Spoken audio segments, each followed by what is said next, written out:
Greetings and welcome back to On the Peg with me, your host, the one, the only, the eyebrow raising, the bearded toyholic. I am, of course, the Mad Montreal Man, and we're looking at an action figure today that I have mixed feelings about without even taking it out of the box. Okay, we're looking at the DC Multiverse OMAC One Man Army Corps, or really, it's the One Mind. It's just.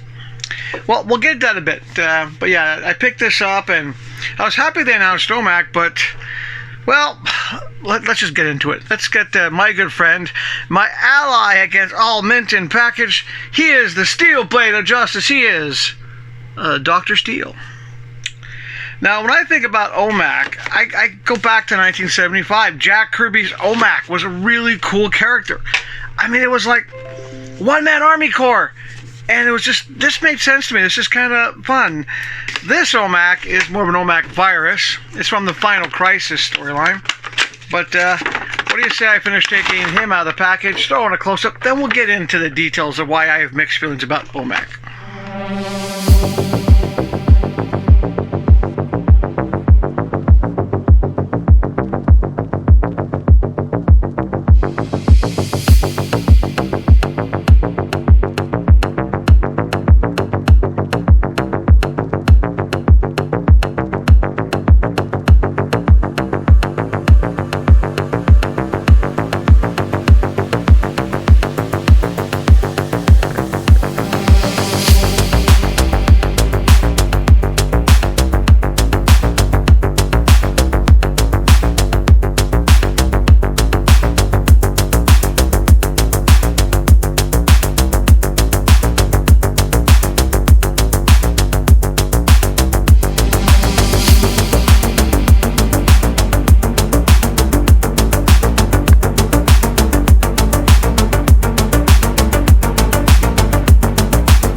Before we start talking about OMAC, the Omni-Mind and Community Cyborg, which is this guy here, he comes with this sort of like tendril hand thing, which I am never going to use, and of course, a card.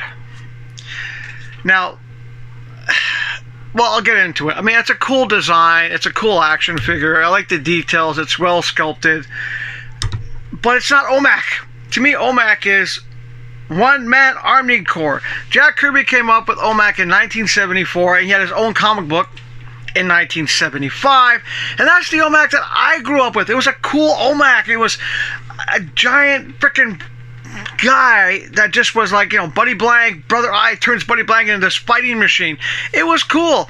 Even the Kevin Giffen OMAC would have been a better OMAC than this guy.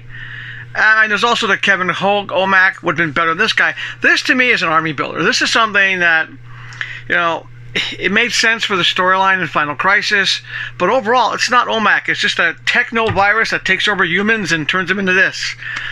It's a shame we didn't get this OMAC.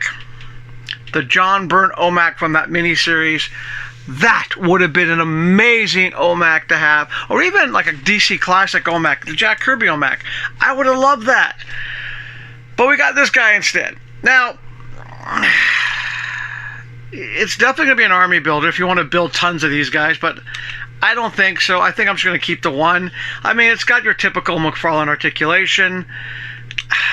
I mean, it's okay. I mean, as a action figure, it is posable. It's well designed.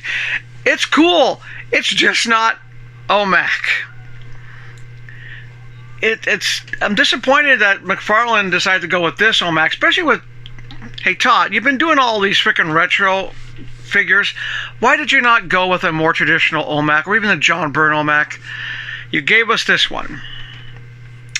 So yeah, it's not a bad action figure, but it's definitely one. Well, let's put it this way: if I had a spare one of these, what I would probably do is, well, take this head off, get a head, like, you know, a cool head, sculpt. Actually, no, there's a couple of figures out there that already have a mohawk. Do a head swap, give it a jacket, make it turn it into the John Byrne OMAC at least. But overall, yeah, I'm disappointed that this is the OMAC we got. I mean, okay, we'll get into the figure. Okay, there is some nice details. It's well sculpted, but there is one thing that, apart from it not being OMAC, that bothers me is the inconsistency with the color purple. It's inconsistent. I mean, I know it's supposed to be a morphing thing and it looks like the artwork, but there's no blending. It's like arm purple, different purple. Disappointed in that. So when it comes to this Omni Mind and Community Cyborg, it's going to go on the shelf in the back. I'm not overly thrilled. I was hoping for a little bit more with OMAC. But yeah, that's it for this show. Thanks for tuning in. Sorry that I wasn't overexcited, but then again, when you're hoping to get this, and you get this, it's a bit of a downer. But yeah, that's it. Well, please do the YouTube stuff. You know, it's hard today because this episode's not that great. It's a pretty short episode. But please do the usual stuff if you don't mind. It's good for the algorithm. It's good for me.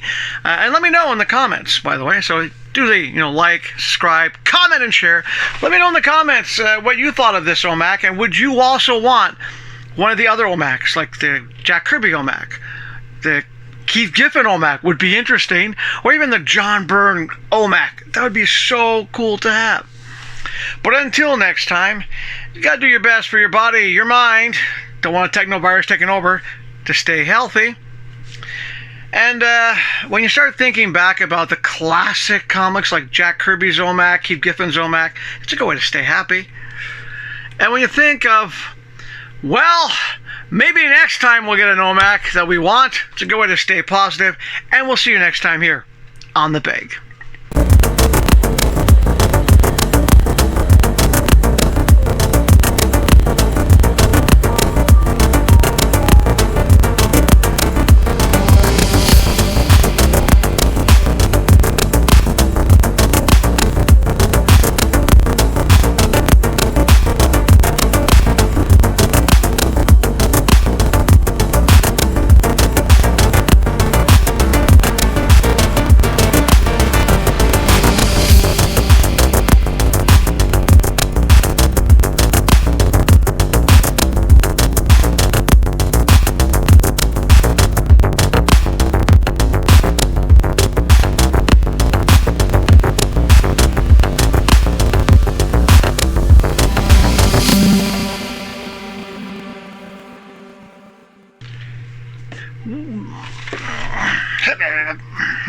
That's better.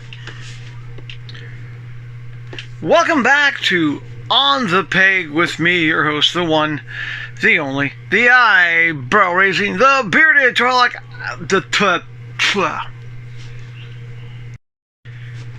Hey, welcome. Hey! Welcome back to On. Welcome back. Fucking. Greetings and salutations, and once more, I welcome you to On the Peg with me, your host, the one, the only, the eyebrow-raising, the bearded toyholic. I am, of course, the Mad Montreal Man, and we have a action figure today. Fuck, Jesus.